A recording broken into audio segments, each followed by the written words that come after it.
అన్ని అబద్ధాలు, ఒక గోబల్స్ ప్రచారం. అప్పుల విషయంలో గోబల్స్ ప్రచారం, కాళేశ్వరం విషయంలో గోబల్స్ ప్రచారం. ఇవాళ అప్పుల విషయంలో ఏం చెప్పిండ్రు? యాక్చువల్గా రాష్ట్ర ప్రభుత్వానికి ఉన్న అప్పు 3,87,000 కోట్లు. అది కూడా మార్చి 31వ తారీఖు వరకు కలిపి చెప్పిండ్రు. కానీ దాన్ని 7 లక్షల కోట్లుగా ఒక గోబల్స్ ప్రచారం చేసే ప్రయత్నం. వీళ్ళు వచ్చి 2 నెలలు కాలే ఇప్పటికే 15,000 కోట్ల రూపాయల అప్పులు తీసుకొచ్చిండ్రు. అంటే ఈ రకంగా ఒక గోబల్స్ ప్రచారం చేసిండ్రు. కానీ మనం కూడా కార్యకర్తలుగా నేను మీ అందరినీ కోరేది ఒక్కటే, జరిగింది జాగ్రత్తగా మన అందరం కలిసి పనిచేద్దాం. భవిష్యత్తు 100% మనకే ఉంటుంది. ఇవాళ వాళ్ళ ఎన్నికల మేనిఫెస్టో ఏ ఒక్కటైనా అమలవుతుందా? మొన్న నేను అడిగిన నర్సింగ్ కాలేజీలో ఆ ఉద్యోగాలు ఏదో నర్సింగ్లకు స్టాఫ్ నర్స్ ఉద్యోగాలు ఇస్తే ఆ నర్సింగ్ ఆఫీసర్ ఉద్యోగాలు ఇచ్చి ఆ రోజు మా ప్రభుత్వమే ప్రారంభం చేసింది. ఎగ్జామ్ మేమే పెట్టినాము, రిజల్ట్ మేమే ఇచ్చినాము, సర్టిఫికేట్ వెరిఫికేషన్ కూడా మేమే చేసినాము. మీరు కేవలం ఆర్డర్ కాపీ మాత్రమే మీరు ఇచ్చిండ్రు, సంతోషం. మరి మీరు గ్రూప్ 1 ఉద్యోగాల నోటిఫికేషన్ను ఫిబ్రవరి 1వ తారీఖు ఇస్తామని చెప్పి ఎన్నికల ముందు చెప్పినారు. అన్ని పత్రికల్లో ఫ్రంట్ పేజీలో ఫుల్ పేజ్ యాడ్లు ఇచ్చారు.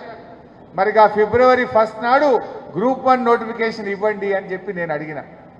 దాని మీద చెప్పకుండా మళ్ళీ ఏదో మేము కుళ్ళుకుంటున్నామని ఒక గోబల్స్ ప్రచారం. అరే చేసింది చెప్పినాం, నువ్వు ఇచ్చిన మాటని గుర్తు చేసి ఆ నోటిఫికేషన్ ఎప్పుడు ఇస్తావు అని అడిగితే దాని మీద వాళ్ళకి సమాధానం లేదు. ఇలా ఎన్ని అబద్ధాలు ఆడినరో మనందరికీ కూడా తెలుసు. అరే మేము వస్తున్నాం రాగానే మొదటి సంతకమే 2 లక్షల రుణమాఫీ అన్నారు. డిసెంబర్ 9వ తారీఖు నాడు 2 లక్షల రుణమాఫీ చేస్తామన్నారు. ఏమైంది రుణమాఫీ అంటే ముఖం చాటేస్తున్నారు. మేము రాగానే 4,000 పెన్షన్ ఇస్తామన్నారు. మరి ఎందుకు ఇస్తలేరు పెన్షన్? పెన్షన్కు దరఖాస్తు కావాలనా? ఈ రాష్ట్రంలో 44 లక్షల పెన్షన్దారులు ఉన్నారు. 2,000 ఇచ్చే బదులు 4,000 ఇవ్వచ్చు కదా. జోకేందంటే పోయిన నెల పెన్షన్, జనవరి నెల పెన్షన్ ఇవి నిన్న పడుతుంది, ఫిబ్రవరిలో ఇస్తున్నారు. 4,000 మాట దేవుడెరికి కానీ ఆ ఇచ్చే 2,000 టైం మీద ఇస్తలేదు. జనవరి నెల పెన్షన్ ఇప్పుడే నేను తెలుసుకున్న మా సర్పంచ్ని అడిగితే నిన్న ఇవాళ ఫిబ్రవరిలో ఇస్తున్నారు. అంటే పెన్షన్ కూడా వృద్ధులకు, వితంతువులకు, వికలాంగులకు ఇచ్చే పెన్షన్ కూడా మీరు సకాలంలో ఇవ్వలేనటువంటి పరిస్థితి ఇవాళ మీ కాంగ్రెస్ పార్టీ. మీకు నిజంగా ప్రజల మీద ప్రేమ ఉంటే మీరేమన్నారు? డిసెంబర్లో 4,000 పెన్షన్ ఇస్తామన్నారు. వెంటనే ఆ 4,000 పెన్షన్ను ఇస్తేనే పార్లమెంట్ ఎన్నికల్లో మీరు ఓటు అడగాలి. దయచేసి కార్యకర్తలు పెన్షన్దారుల దగ్గరికి పోయి మనం చెప్పాలి. 200 ఉన్న పెన్షన్ను 10 అంతలు పెంచి 2,000 చేస్తామంటే మన కేసీఆర్ చేసిండు. మీరు డిసెంబర్లో 4,000 ఇస్తామని మాట తప్పింది. పార్లమెంట్ ఎన్నికల ముందు 4,000 పెన్షన్ ఇవ్వకపోతే మనం కాంగ్రెస్ పార్టీకి తగిన గుణపాఠం చెప్పాలని చెప్పి మీ గ్రామాల్లో, మీ వార్డుల్లో ఉండేటువంటి పెన్షన్దారులను అందరినీ కూడా మీరు ఎడ్యుకేట్ చేయాల్సిన అవసరం ఉంది. రైతు బంధు, అరే ఇప్పుడు వస్తే 10,000, మేము వస్తే 15,000 అంటుంది. ఏమైనా 15,000 దిక్కులేదు, 10,000 దిక్కులేదు. ఈ విషయాన్ని రైతుల్ని మనం చైతన్యపరచాలి. వీళ్ళు మాట తప్పిండ్రు, రుణమాఫీ విషయంలో మాట తప్పిండ్రు, రైతు బంధు విషయంలో మాట తప్పిండ్రు. మళ్ళా మోటార్లు కాలుతున్నాయి, ట్రాన్స్ఫార్మర్లు కాలుడు శురువైందా లేదా?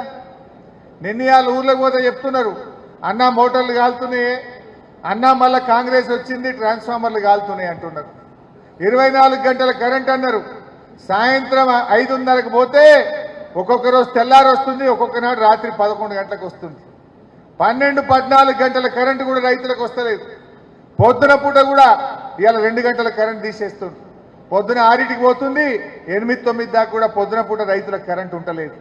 అంటే ఇలా కరెంటు విషయంలో మోసం, రైతు బంధు విషయంలో మోసం, రైతు రుణమాఫీ విషయంలో మోసం, ఇలా రైతులకు బోనస్ విషయంలో మోసం. ఏం చెప్పింది ఆ రోజు? మేము రాగానే వడ్లకు బోనస్ ఇస్తాం, మీరు వడ్లు అమ్ముకోవద్దు అన్నారు. మరి వాళ్ళు వచ్చిండ్రు, బోనస్ మాత్రం రాలేదు.